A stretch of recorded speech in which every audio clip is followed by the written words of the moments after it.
Thank you. So today we are going to be talking about temptation. I felt led to talk about temptation because temptation, I think, is a relevant topic, especially I think it's timely, given that for the most part, most of you we're all going to face temptation, and especially now that you all have started the semester, you guys are all going to face temptation. And so I want to speak about temptation, specifically how to avoid falling into temptation while living amidst a tempting world, while living amidst a tempting society. How do you avoid falling into temptation? So if we're going to talk about temptation, we first need to know what temptation is. So to tempt means to allure, to seduce, to entice someone or someone to do something that is unwise or that is sinful, that's wicked, that's evil. In other words, it means to attract. Oftentimes, when we're tempted, we're attracted to do something that's unwise or ungodly because it promises immediate gratification, or it promises satisfaction. It promises that you will be at the benefit or at the advantage if you yield into temptation. So, in other words, temptation can be defined as solicitation to that which is evil. So, to solicit means to entice, to seduce, or to allure. So, temptation is basically a test. So, who is it that tempts us? Devil. Yes. And so, in the book of James, chapter 1, verse 13. Go back. Yes. Says, "Let no man say when he is tempted, I am tempted of God. For God cannot be tempted of evil, neither tempteth he any man." So in this scripture text, it makes it clear that God is not the one who tempts us. God obviously is not going to solicit us to do evil. He's righteous, so he's not going to tempt us. But when you do a word search of the word tempted or tempted, it comes from the Greek word pisario, which basically means solicitation of Satan. So when we are tempted, we are being tempted by the devil. And why does the devil try to tempt us? Anyone?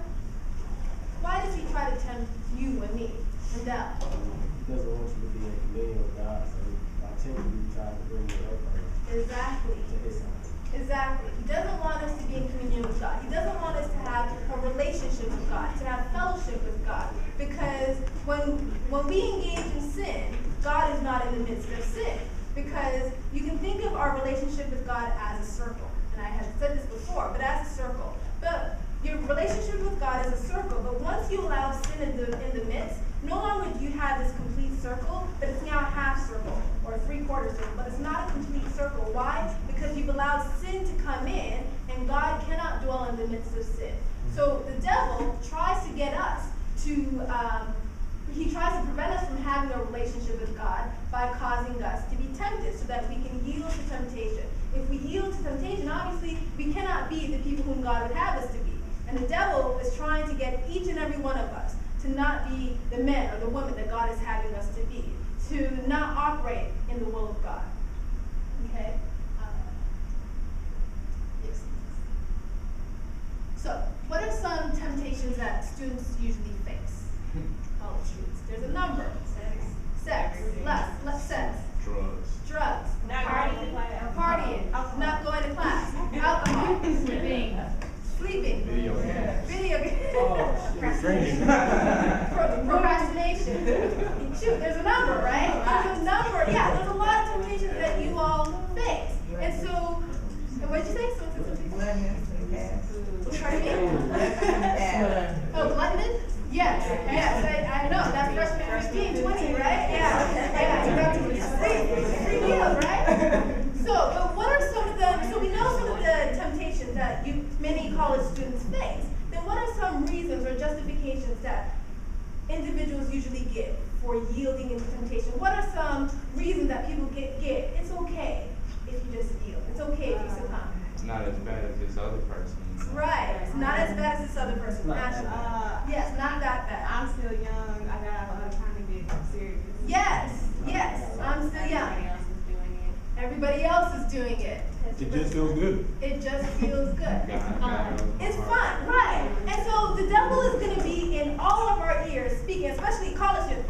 All of your here saying, you guys are young, you're away from home, you're away from your parents. For most of you, this is the first time you're away from home. I remember me, my parents were strict, and I couldn't wait to get out of the house, and do what I wanted to do. So you're away from home. It's just like, well, I'm young, you're in the prime of your life, right? So you only get to have fun, once you're away from home. It's okay. It's not that bad. Everyone else is doing it, and when you're looking around, and if everyone in this classroom was engaging in sin, and you're the only one, it's like, dang, everyone else is doing it. It's not that bad. Well, let me just do it this one time, It's just one drink. It's not hurting anyone, I'm not hurting anyone. It can't be that bad.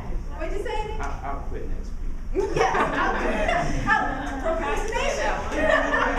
Right, and so you see how the devil gets in our ears trying to justify yielding into temptation. And it's so easy because everywhere you go, you're going to see people engaging in sin. Sin is the norm. No longer do we live in a generation or a society in which, to engage in sin is to be ashamed of it.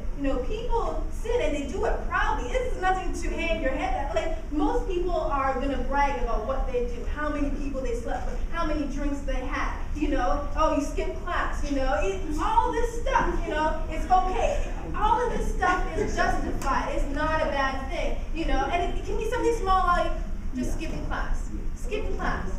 It's just one class. I can get the notes from my classmate, I'm tired, I was up late last night till 4 in the morning. I can't make it to my 8 o'clock class. It just seems innocent, right? Seems innocent. But these are all justifications that the enemy tries to use to get us to say that sin is okay, to get us to think that it's not that bad. Because when you say it's not that bad, then one little bitty thing, what you call itty bitty sin, right? If the next sin that's a little bit bigger, you start to think, oh, that's not too bad, that's not too bad. What the devil wants is to get us to be comfortable living in sin.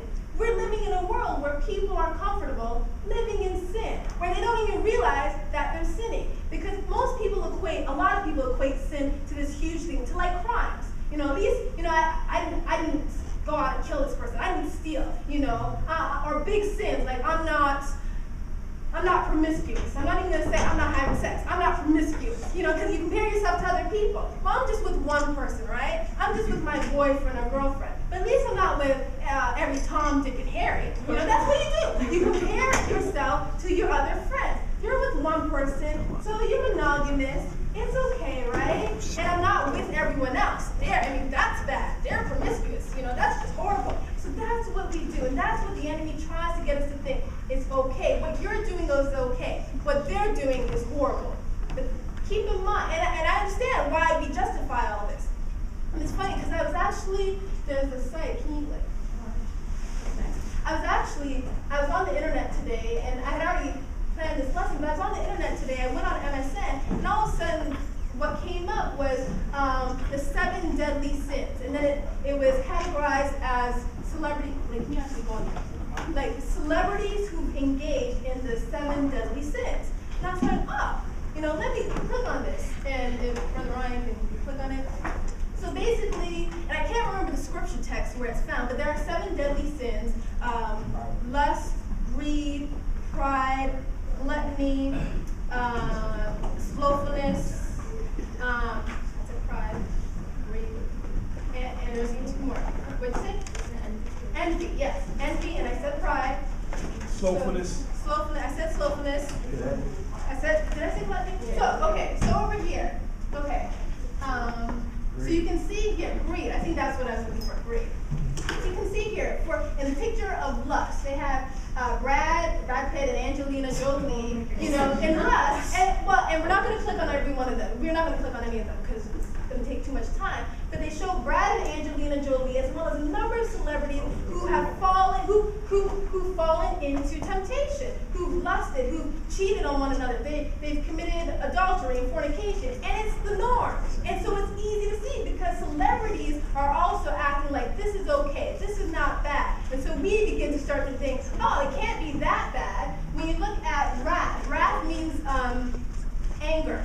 And so here's a woman. I don't know if you guys know who this woman is. You read about it? No? Yeah, well, no, she can throw her